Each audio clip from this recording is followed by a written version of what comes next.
My name's Miles, I'm 39 years old, and I don't do drama. Or at least, I didn't think I did. Until a cruise, a surprise, and a family member with a god complex pulled me into the kind of emotional whirlwind I never saw coming. I'm the kind of guy who minds his own business, keeps his circle tight, and does everything I can to protect the people I love. That circle includes my wife Tessa and our two kids. Liam, who just turned 10 and has the biggest heart I've ever seen in a kid, and Ava, our 7-year-old firecracker who has this spark that lights up every room she enters. They're my world, plain and simple, which is probably why what happened hurt as deeply as it did, and why I refused to let it go unanswered. To understand what went down, you need a bit of background. My dad remarried when I was 16, and while I've never been the type to resent people for trying to move on after loss, my mom passed when I was 13. Something about Marlene never sat right with me. She was sugar-coated poison from day one. Sweet in public, polished like a politician, but always calculating. My dad, bless him, was head over heels. I think he needed someone who made life feel normal again, and she gave him that illusion. But to me and my younger brother, Chris, she was cold. Not outwardly cruel, just indifferent. She tolerated us, never embraced us. That's the kind of woman she is. Always keeping score, always calculating her next move like life's a chessboard and everyone else is a pawn. She had one daughter from her first marriage, Elise, who was 14 when they got married. Elise was, and still is, her pride and joy. The golden child.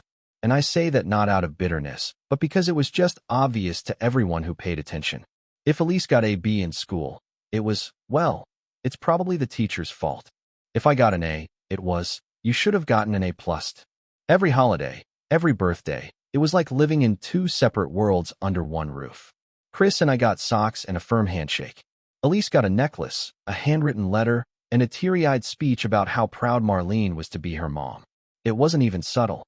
By the time I moved out at 18, I'd already accepted that Marlene wasn't my family. I saw my dad on holidays, called him once a week, and left it at that. Elise and I never got close. In fact, we actively avoided each other. And that was fine, peaceful, even. Tessa and I built a quiet, beautiful life for ourselves. We both worked hard, saved diligently, and when the time was right, we had our two kids. We don't live extravagantly, but we've made some good choices. We bought a modest house in a great neighborhood, and every year we take one big family trip. Just us. No extended family, no drama. Just 4 people, 1 adventure, and a million laughs. That's our thing. This year, I planned something extra special. We've always dreamed of taking Liam and Ava on a cruise. We've talked about it for years, but either the timing wasn't right or the budget was too tight. But this year, everything lined up. I managed to snag a last-minute deal on a 7-day Caribbean cruise. Balcony cabin, all-inclusive, kid-friendly excursions, the whole 9 yards. It wasn't cheap, but I paid in full, locked in the tickets, and even kept it a secret from the kids. I wanted to surprise them the week before we left. Tessa and I started planning little hints and clues, and I could already picture the look on their faces when we told them. I couldn't wait. Now here's where the first little crack appeared. The kind you notice but try to ignore because you're too happy to let anything ruin your vibe. I made the mistake of mentioning the cruise at a family barbecue. It wasn't even a big announcement or anything. Just casual small talk with my dad, who was asking if we were doing anything fun with the kids this summer.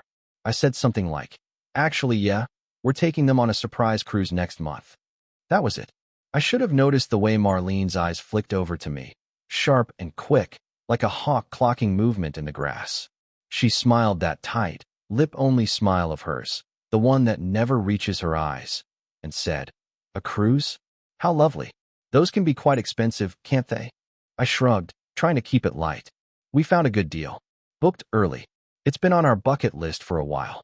She tilted her head, then glanced at Elise, who had been sitting quietly next to her, sipping some overpriced matcha thing. Elise perked up, leaned in, and asked, wait, you're taking both kids? Like all 4 of you? I nodded. Yeah, they've never been on a cruise before. We thought it would be a fun way to celebrate the end of the school year. There was a beat of silence, just long enough to notice. Elise gave this tiny sigh, then looked down at her lap. Marlene patted her hand and gave her this almost theatrical, sympathetic smile. I should have left it there, but I didn't. What's up? I asked, not unkindly. Everything okay? Elise shook her head, still looking down. It's nothing. It's just, the twins have been dying to go on a trip like that. But things are tight right now, you know how it is. Child support's late again, and Mom's been helping a lot already. Now here's the thing. I'm not a jerk. I know Elise has been through some hard times with her divorce, and I don't wish financial hardship on anyone.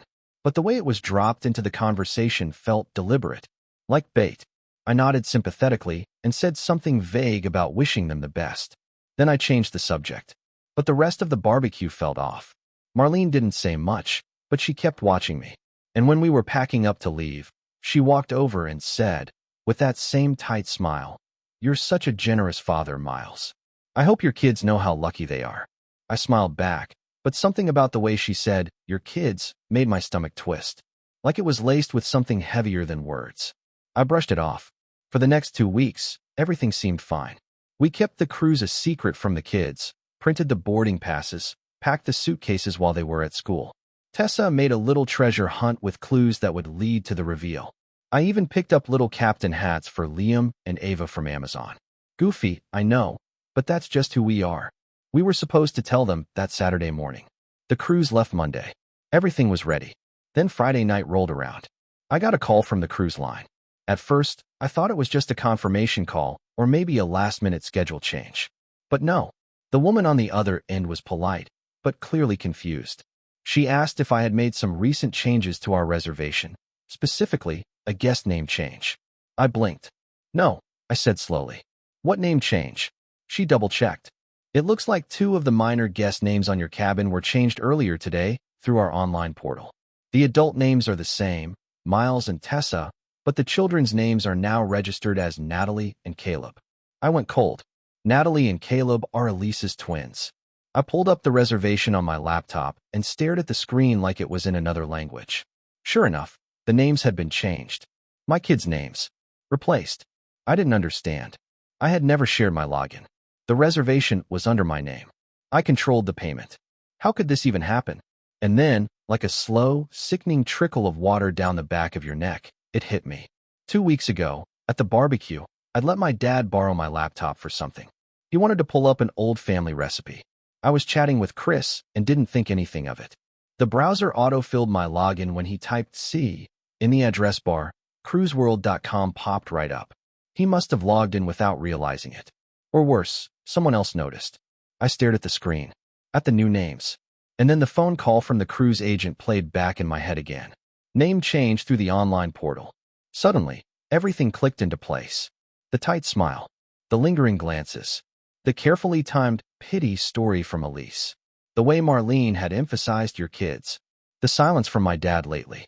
And just like that, the slow build turned into a flood of boiling fury. Because this wasn't a glitch. This wasn't an accident. This was planned. And if I didn't act fast, my kids, my actual kids, were about to lose the surprise of a lifetime. I took a breath, my heart pounding. And then I opened a new tab. Because Marlene may have started this game, but she had no idea who she was playing with. And I was done letting her make the rules. I barely slept that night. My mind was racing with 1,000 thoughts at once, all tangled and toxic. Anger, betrayal, panic, disbelief. I'd planned this cruise down to the tiniest detail. I could still see Ava's face when she asked if dolphins had best friends, and Liam's excitement when he saw a YouTube video about water slides on cruise ships. This wasn't just a vacation. This was a memory we'd been building quietly, piece by piece, for years. And now someone thought they could just rewrite it. By morning, I had confirmed what I feared. Marlene had accessed the reservation portal using my saved login, either directly or by watching when Dad borrowed my laptop. There was a digital log showing the exact timestamp the name change happened. I called the cruise line again and asked if they could revert the changes. The woman was kind, but her answer was cautious. "Because the tickets were technically under your name, you're the primary passenger and we can initiate an investigation. But because the minors listed now have scanned passport information uploaded and security details filled out, it would require identity verification and a potential delay of boarding." In other words, if I pushed this too hard or too fast, we might lose the trip entirely. It wasn't just a clerical swap, it was sabotage with a paper trail. I hung up and just sat there at the kitchen table, staring at the screen like it might apologize. Tessa walked in, still in her robe, rubbing sleep from her eyes. "Miles, you okay?" I looked at her for a long moment, and then I said the words that made it all real. "She gave their tickets to Elise's kids." Tessa blinked. "What?" I explained everything. How Marlene must have logged in. How the name changes went unnoticed. How the cruise line now had Elise's kids on the reservation, not ours. Tessa didn't say a word. She just sat down slowly and covered her mouth. Her eyes filled with tears, not because of the money, not even because of the betrayal, but because she knew how excited our kids were going to be. How much we'd poured into making this special. And it all hit me again. This wasn't some casual boundary crossed. This was a surgical strike. And the worst part? It was dressed up as helping family. Around noon, I got a text. It was from Elise. "Hey, just wanted to say thanks again. The twins are so excited. They've never even been on a plane, let alone a cruise. This means the world to us. You have no idea." No idea? I had every idea.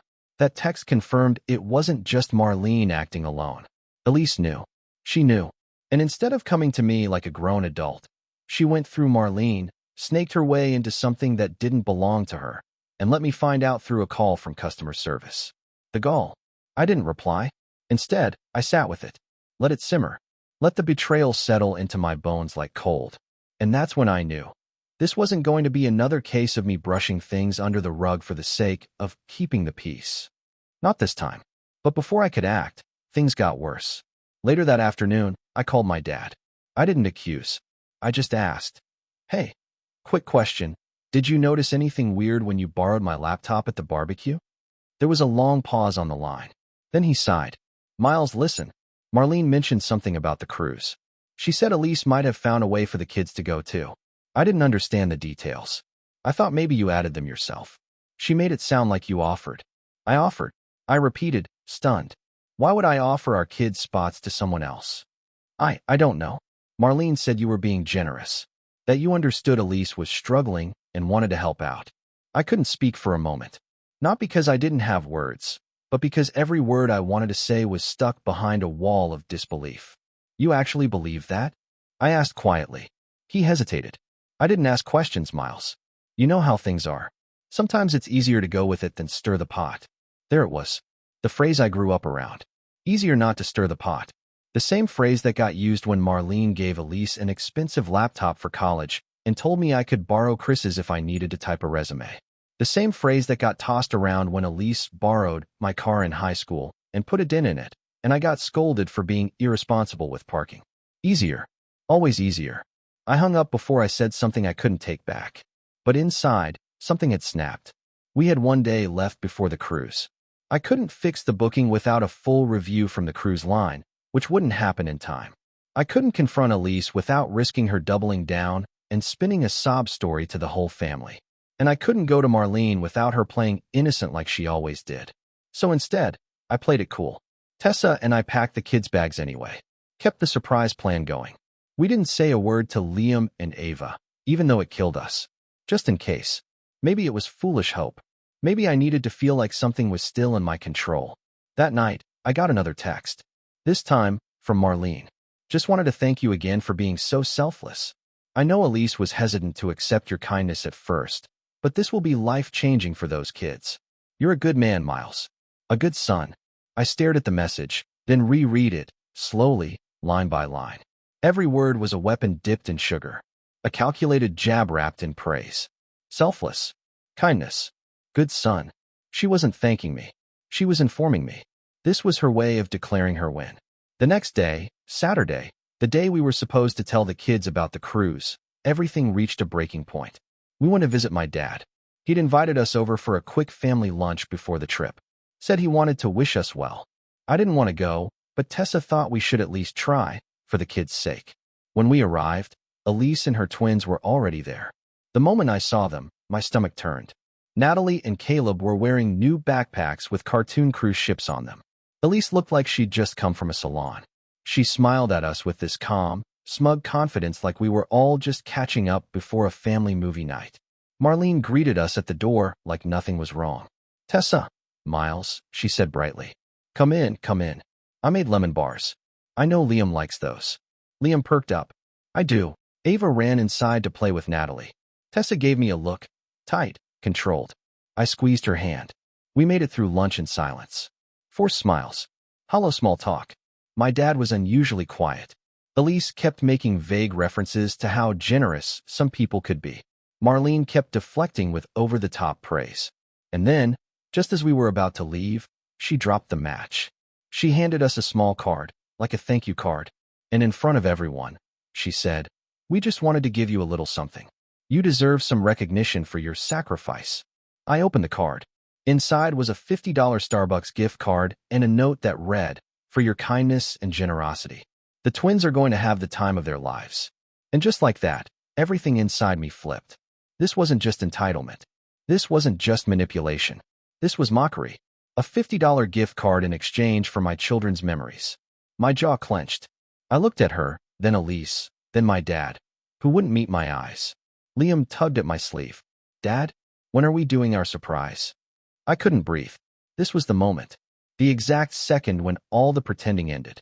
The pressure in my chest had built to the point of collapse. And I realized something right then and there. This wasn't just about a cruise. It never was.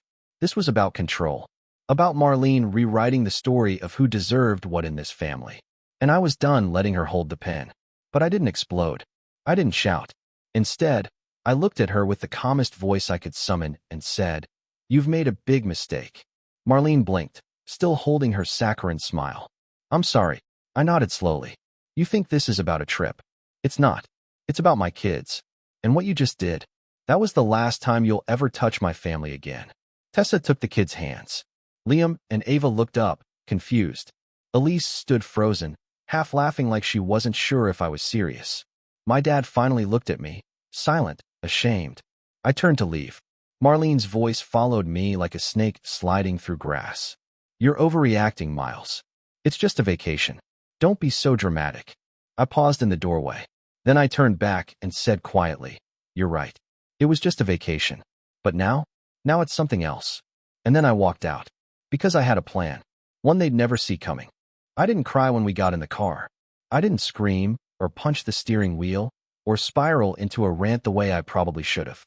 Instead, I just sat there gripping the wheel, staring blankly at the road, while my kids buckled in behind me. Liam hummed something under his breath, totally oblivious. Ava was playing with a stuffed dolphin we'd bought weeks ago in anticipation of the cruise. Tessa was silent beside me, hands folded in her lap, her eyes fixed out the window like she was trying to hold herself together with sheer will. The silence hurt more than any words. We didn't say anything on the drive home. Not because we didn't want to, but because we couldn't. I think if either of us had opened our mouths, everything would have cracked wide open. So we just drove, the cruise that never happened still packed in suitcases in the trunk. When we got home, I told the kids the surprise had been delayed. I tried to make it sound exciting. "We're going to do something even better soon," I said with a forced grin. Liam smiled politely. Ava frowned but nodded. She always knew when something was off, even if she couldn't name it. Tessa waited until they were in their rooms before she finally broke. I found her standing in the hallway, her hands over her face, shaking. "I just wanted to see their faces when we told them," she whispered. "That's all I wanted." That moment, I wrapped my arms around her, feeling a lump rise in my throat. "I know," I said. "Me too." That night was one of the lowest I'd ever felt. It wasn't just about the money, though losing nearly $4,000 in tickets wasn't nothing. It was about trust, about how easily it could be twisted, stolen, violated, about how someone who shared your last name could look you in the eye, smile, and gut you clean. And worst of all, I felt like I let it happen. I was supposed to protect them. That guilt sat heavy for weeks. Every time I passed the fridge with our little sticky note countdown, 5 days until surprise, I felt it again. I took it down without a word. I canceled our time-off requests. I quietly deleted the cruise confirmation emails.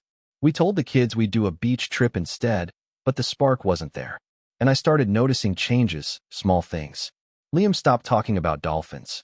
Ava didn't wear her cruise shirt anymore. That joy we'd bottled up so carefully just fizzled out. I didn't talk to my dad. He didn't reach out either. But a few days after what I'd come to call the card incident, I got a Facebook message from Elise. "I heard you're upset. I get it, but this was really important for my kids. They've had such a rough year, and I thought you'd understand. We're family, Miles. Sometimes we do hard things for each other." I wish you could see it that way. I didn't reply. Instead, I blocked her. Because I was done. Done being the mature one, the bigger person, the silent observer who swallowed injustice for the sake of family peace. That narrative had cost me too much, and I wasn't about to raise my kids in the same cycle. But I'll be honest, those first few weeks were rough. Not just emotionally, but mentally. I started to second-guess everything. Had I been too trusting? Too naive? Did I not set clear enough boundaries? Was there something I could have done to stop it? Tessa, to her credit, never blamed me. Not once. In fact, she got more vocal than ever. Anytime someone brought up Marlene or Elise, she shut it down. We're not giving them another second of our energy, she'd say. But even she had moments of quiet sadness. I'd catch her scrolling through cruise photos online, or folding the kids in used swimsuits and tucking them away like tiny reminders of what was lost. Rock bottom came one night when I found Liam in the living room, looking at an old travel brochure I didn't even know we still had. It had a picture of a cruise ship sailing under the stars. He traced the image with his finger and said, "Dad, do you think someone else is using our room on the boat?" I didn't know what to say, because yes, someone else was, and they had our names on their tickets. That night, after the kids were asleep, I sat down at the kitchen table and opened my laptop. Not to stew, not to search for refunds, not to file a complaint, but to think, really think, about who I was and who I wanted to be. Because the truth was, I'd let this family dynamic define me for far too long. I'd been the quiet one, the fixer, the one who backed down, who stayed polite, who made peace even when I was bleeding inside. And I didn't want to do that anymore. So I started small.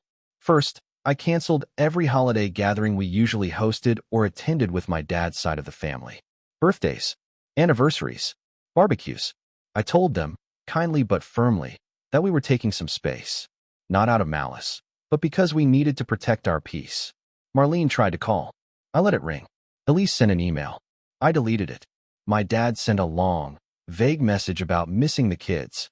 I replied with a single sentence, "You let them get hurt. You don't get to skip to the reconciliation." Then I turned inward. I started spending every weekend planning local adventures with Liam and Ava. We found hidden hiking trails, obscure museums, an old drive-in movie theater an hour away. I made it my mission to give them memories no one could take away. Tessa joined in, and soon we had our own rhythm. Slow mornings, spontaneous outings, campfires in the backyard. It wasn't the ocean breeze, but it was ours. Financially, I tightened up. The cruise money was gone, but I wasn't going to let that define our year. I picked up extra freelance work on the side. Nothing crazy, just a few hours here and there after the kids went to bed. I used the extra income to build a small adventure fund and told the kids they could help pick the next surprise. That sparked something in them. Every week, they drew pictures of places we could go. Mountains, forests, lakes. Ava drew a rocket ship once and said, "We'll go to space, Daddy. They can't follow us there." I laughed harder than I had in weeks. Professionally, something else started shifting. For years, I'd been toying with the idea of launching my own consulting business. I had the skills, the contacts, the experience, but I'd always talked myself out of it. Too risky. Too much to manage with the kids. Too many variables. But now, after everything, I was tired of waiting for permission. So I started laying the groundwork. Built a website. Designed a logo. Reached out to old clients. And slowly, quietly, things started moving. It wasn't explosive, but it was mine. And for the first time in years, I felt like I was building something that couldn't be taken away with a few clicks on a booking portal. The fall had happened. Hard. But the rise? That was happening on my terms. And somewhere along the way, I stopped thinking about Marlene and Elise so much. They became background noise. Static. I no longer checked their social media, no longer wondered what they were telling the rest of the family. Because it didn't matter. Let them paint themselves as victims. Let them spin their narratives. I had nothing to prove to them. But I didn't forget. And I didn't forgive. Because as much as I was rebuilding, there was still a fire inside me. Not for revenge in the petty sense, but justice. Clarity. I wanted the truth known. Not through screaming or confrontation, but through action. So I waited. And I planned. Because one thing Marlene and Elise never understood was that I play the long game. Quiet doesn't mean weak. Kind doesn't mean blind. And when the time came, I'd make sure they felt every single ripple of what they tried to take from us. They thought they were clever. They thought they got away with it. But they'd forgotten something. You don't mess with a father's love and expect him to walk away unchanged. I used to think revenge had to be loud. Big speeches, slammed doors, dramatic confrontations on doorsteps in the rain. But the more I sat with what happened, the cruise, the betrayal, the gift card that mocked my family, the more I realized something important. Real revenge doesn't need an audience. It just needs precision. By the time the sting of the ruined trip began to fade and life slowly stitched itself into a new rhythm, I was no longer angry. I was focused. I wasn't planning to shout or storm into anyone's living room demanding justice. No, I was going to build something permanent, something they couldn't explain away or undo. The kind of fallout that looked like karma but was crafted with care. It started with paperwork. After cutting ties, I began to re-examine every financial and digital detail connected to Marlene or Elise. That may sound extreme, but trust me, when someone manipulates your trust, you start auditing everything. And it didn't take long to find something interesting.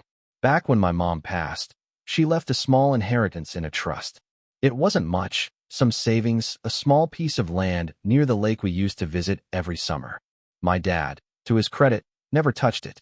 When I turned 18, I was given control of it.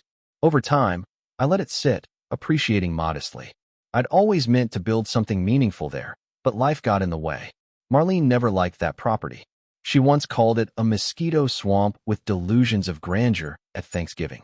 Said it was wasted potential and sentimental fluff. Elise had echoed those thoughts during one particularly icy family dinner, asking why I didn't just sell it and invest in something real. At the time, I laughed it off. Now I saw it for what it was, a hint. I pulled up the records, just to check the legal boundaries. What was in my name, what wasn't, who had access. The land was cleanly deeded to me. No ties. But in reviewing the property account linked to it, the one that handled taxes and utilities, I noticed an old joint access I'd never revoked. My father had been added years ago to help with some initial paperwork. I never bothered removing him because I trusted him. And just a year prior, there had been an unusual request for valuation and zoning information filed through the local municipality under his name, which meant someone, likely Marlene, had been sniffing around. Maybe they assumed I'd forgotten about it. Maybe they thought they could plant a flag in it eventually, some kind of claim through family legacy. I wouldn't put it past her. The idea of controlling something she once dismissed probably thrilled her. But that land was mine, and now it had a purpose. Over the next month, I hired a contractor and a local architect, not to build a house, not yet, but to create a modest, modern cabin, something livable, warm, and just big enough for my family of 4. A getaway, a sanctuary. The price wasn't small, but with the extra income from my side business and the funds I'd quietly saved since the cruise debacle, it was doable. I didn't tell anyone outside of Tessa and the kids. I wanted it to be ours, built from the ashes of what had been taken. Every Saturday, I'd take Liam and Ava out there to walk the trails, toss stones in the lake, watch the construction. They started calling it Campus, and the name stuck. We planted trees. We picked out paint colors. Ava picked a bright teal door and insisted it looked like adventure.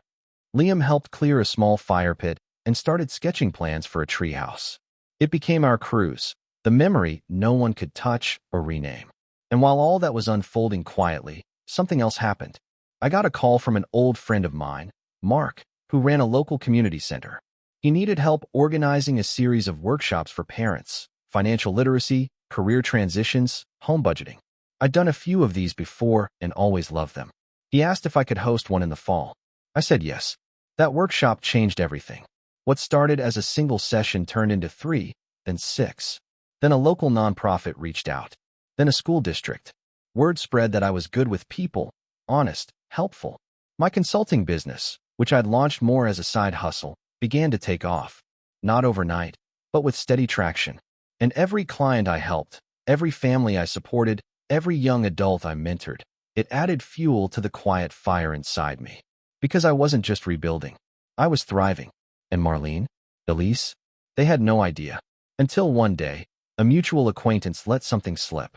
We were at a neighborhood fundraiser for the community center when Marlene's friend, an older woman named Janice who never quite knew when to keep her mouth shut, walked over to me at the refreshment table. She smiled like she knew a secret. "I saw your name in the paper," she said, sipping from her lemon water. I blinked. The paper. She nodded. There was a little write-up about the workshop series. Something about how you're helping families plan for their futures. Marlene was just beside herself. She said she didn't realize you'd become such a public figure. I smiled politely, trying not to react. It's just local stuff. Nothing big. She said you were always the quiet one, Janice added. But now you're the one making waves. Funny how that works. I thanked her and walked away, but my mind was already turning. So Marlene had noticed. That meant the image she'd carefully built, the narrative of Miles, the meek stepson who gave away a cruise and stayed silent, was starting to unravel. And she didn't like it. Not one bit. A week later, I got an email. From Marlene. Subject: let's talk. Miles, I heard about your workshops. That's wonderful.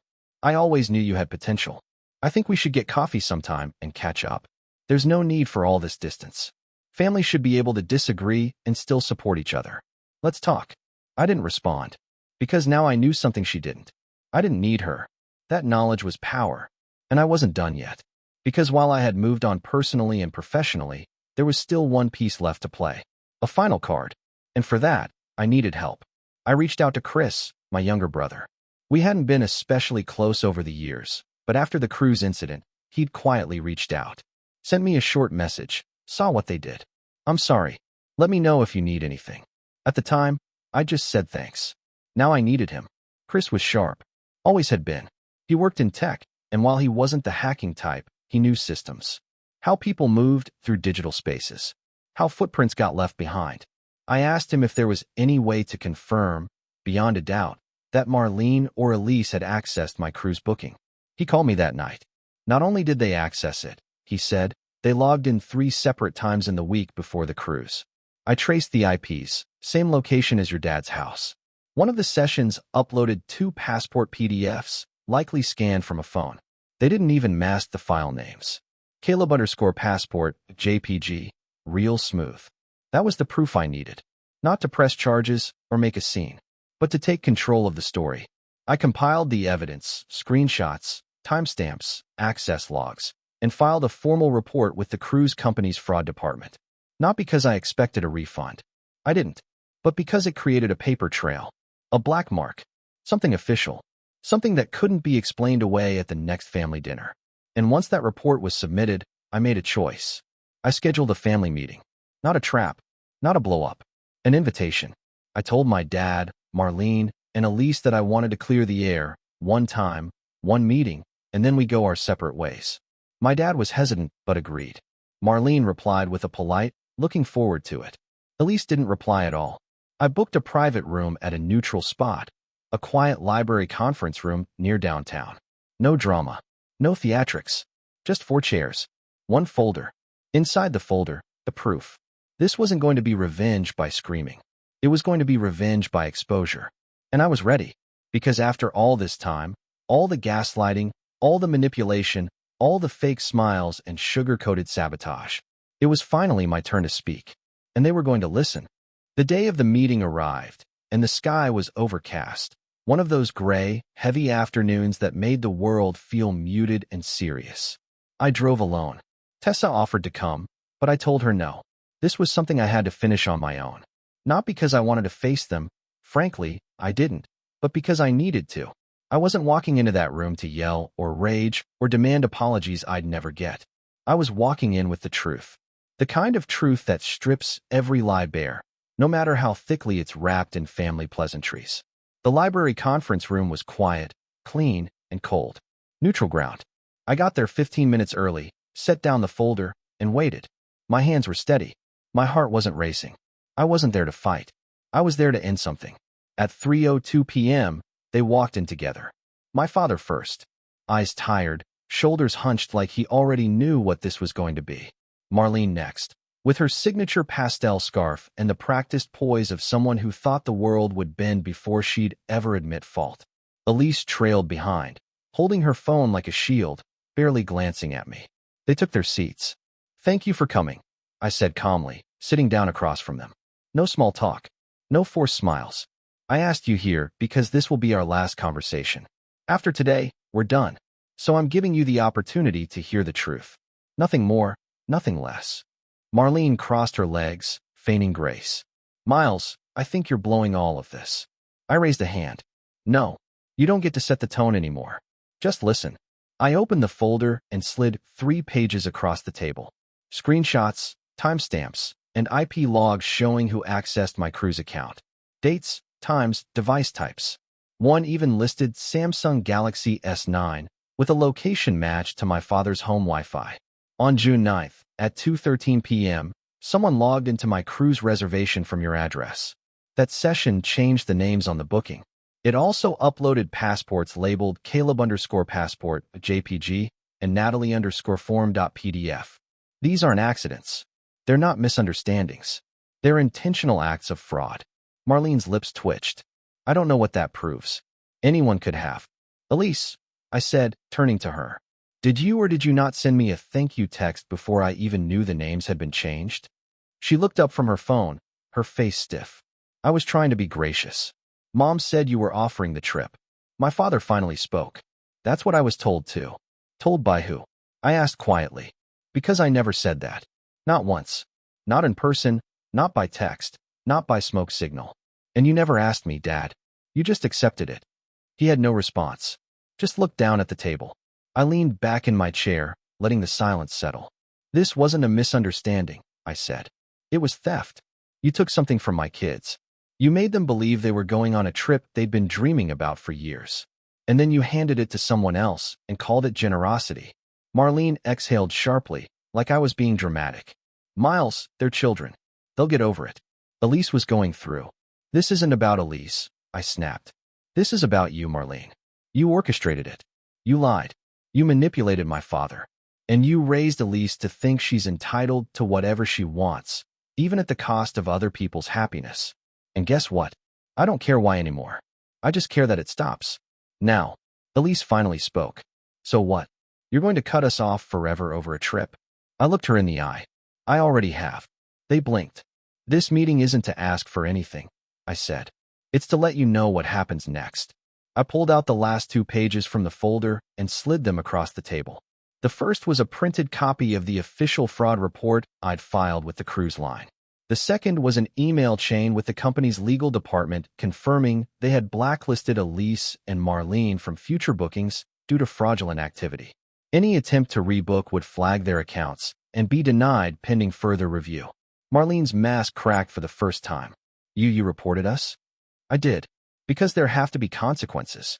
Not the kind that come from screaming and family drama, but the kind that come from documentation. You don't get to manipulate people and pretend it didn't happen. That trail leads somewhere now. And if you try to spin this story to anyone else, just know I have every receipt.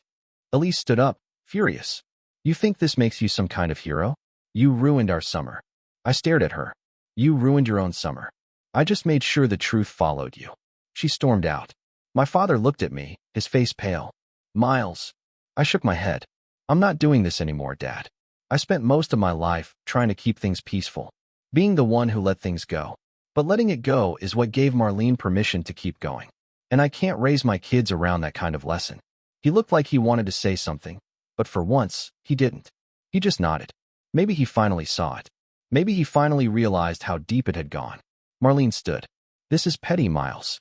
I hope someday you realize how vindictive this was. I smiled.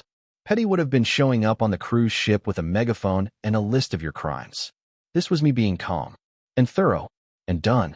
She turned on her heel and followed Elise out the door. My dad lingered for a moment. If I want to see the kids, you'll have to do it without her, I said simply. That's the line. He nodded again, this time slower. I understand. Then he left. And just like that, it was quiet. I gathered my folder, took a deep breath, and walked outside. The air felt lighter. The weight I'd carried for years, of being polite, of making peace, of swallowing my own anger for the sake of family, had lifted. It wasn't revenge in the traditional sense. There were no explosions, no dramatic confrontations, just cold, undeniable truth laid out like a blueprint. They weren't arrested. They didn't go broke. But they lost something. Access, control, the ability to rewrite the story. And me? I got everything I needed. The cabin, campus, was finished 2 months later. We had our first overnight stay in early fall. The leaves were turning, The lake was still, and the kids ran barefoot across the porch, laughing like the world was made just for them. Tessa brought out hot cocoa and sat beside me on the swing. "You did it," she said softly. "You really did it." I watched the sun dipping below the trees and smiled. "No," I said. "We did. Because revenge doesn't always come with fire and fury. Sometimes it comes in the form of peace. Earned, claimed, and untouchable. And that's what made it perfect."